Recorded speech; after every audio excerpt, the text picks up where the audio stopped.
So it was with Artaud, striving for a theatrical theatre.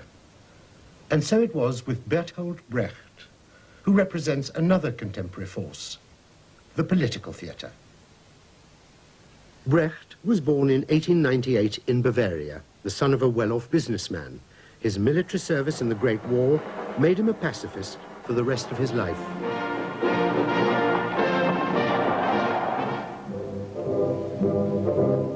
In the 1920s, his hatred of the middle classes led him to become a Marxist.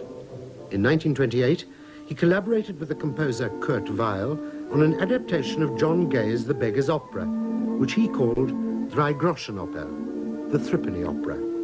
It brought him his first public success.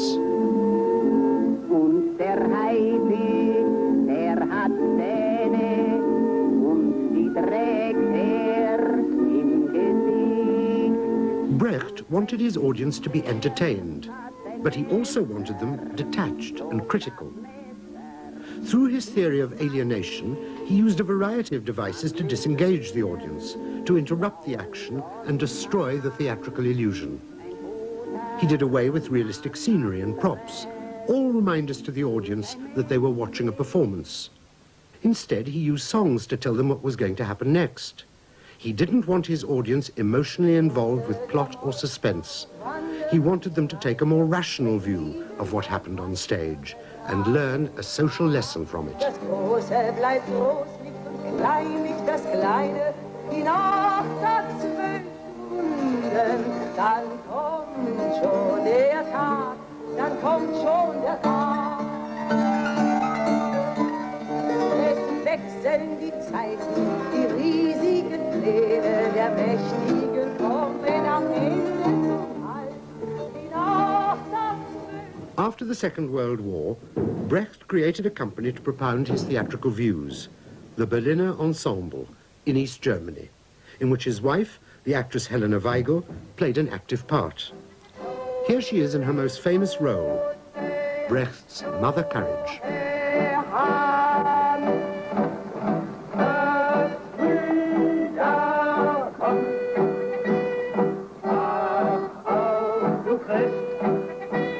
But for a pacifist and a man who claimed concern for humanity, Brecht's life and work betray contradictions whose own alienation effect is as great as any he produced with his famous theatrical theory.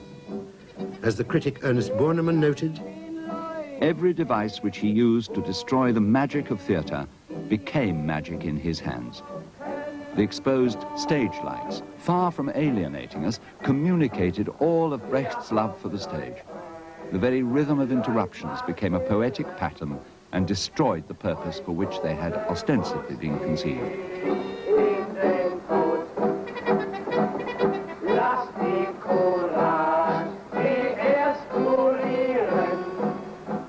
When the Stalinist purges were at their height in Moscow in the 1930s, when innocent men were being condemned to death on a vast scale, Brecht said of the accused, "The more innocent they are, the more they deserve to die."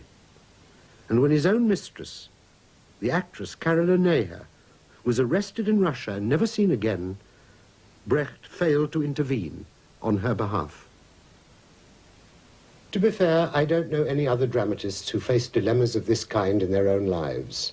And if any had, it's impossible, of course, to say they would have behaved differently or better than Brecht. Perhaps Ernest Bornemann's assessment is the right one. The tragedy of Brecht's life boils down to this simple fact. He gained the admiration and respect of those whom he professed to despise, the poets, the intellectuals, the West. And he failed to gain the one audience in the world for whom he claimed to write, the working class, the party, the East.